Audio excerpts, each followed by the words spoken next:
First thing I want to touch on are the testing agencies that are recognized by the government and the utility companies that actually offer rebates for this green initiation movement that's going on. BPI and ResNet are the two entities that are most widely recognized throughout the country to hold energy audits on homes or businesses, properties in general. There are others out there that are trying to come up through the ranks and make a name for themselves and become accredited, basically in the subject, in the technology.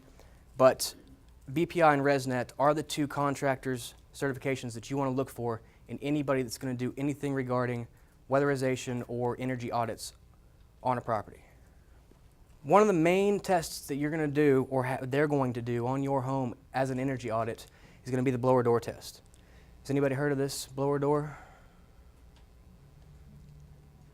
There's a whole science behind it, and it could take another seminar. Well, it actually took me 3 weeks of school to learn how to deal with this, but it basically tests the air leakage in your home. What you do when you're testing with the blower door is close all of your doors and windows, you walk around the house, and you test in 3 different phases. And what it's testing for is how much air is coming through your windows and the cracks in your house and the lights in the ceiling, anywhere that air is coming through that it shouldn't be. It's also going to conversely test how much air is being pushed through your house. There is a such thing as a too tight of a house. It tests for that also.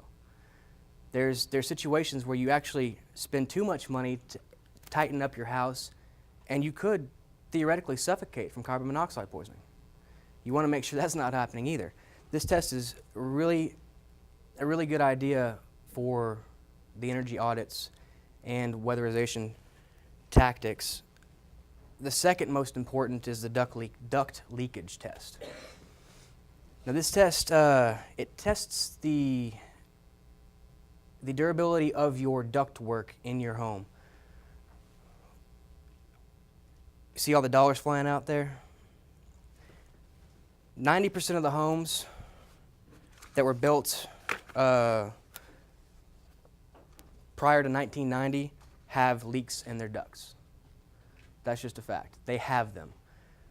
9 times out of 10, when you flip on the air conditioning or the heat, you're either heating your crawl space or your attic, depending on where your ductwork is. This test allows you to figure out where those holes are, how big they are, how much dust is getting into your vents, and how much you're actually losing. You can test the pressure and see how much money is basically flying out the window every single time you turn on your air conditioning.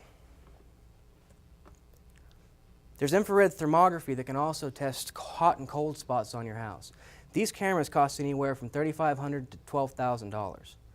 That's the reason energy audits are pretty high. These guys are trained with this equipment it's not just taking a snapshot. You have to know where, when, how, why, what's going on. You can see right here on the left-hand side, this is an attic door, which a lot of times is in somebody's hallway or bedroom, maybe even a closet. Pink means hot. So this is where heat's actually coming into the house. Stuff that you don't want to have happening. If the heat's coming in the house, that means the cold air is going up. On the other side of the coin, here on the right-hand side, that pink spot on top of the roof, this shot's taken in the winter. And it's important to know when these shots are taken because it could be good or bad depending on the season. In the wintertime, a hot roof like that is not a good thing. That means you're heating up your attic. That means your furnace is working overtime to pump hot air into your attic and help the squirrels, other raccoons, or whatever else is living up there. That's why they want to get up there. And what these tests are designed to do is let you know where your weak spots are, where the cold and hot spots are, what you need to do to actually fix these things to make a tighter ship, so to speak.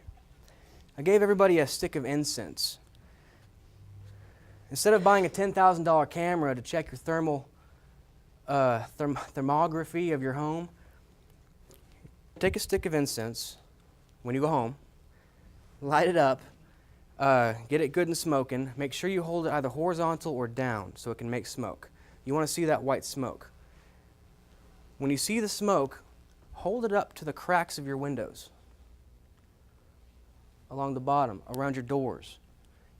When you see the smoke either blowing in or sucking out, you know you've got a problem. That shouldn't be happening. Now, there are situations where you do want outside air in the house. Like I said, there is such a thing as too tight of a house. But you're not going to want to see smoke blowing all over the place when you light this and there's no fan on. When you guys go home, try it. When you see smoke blowing everywhere, call me.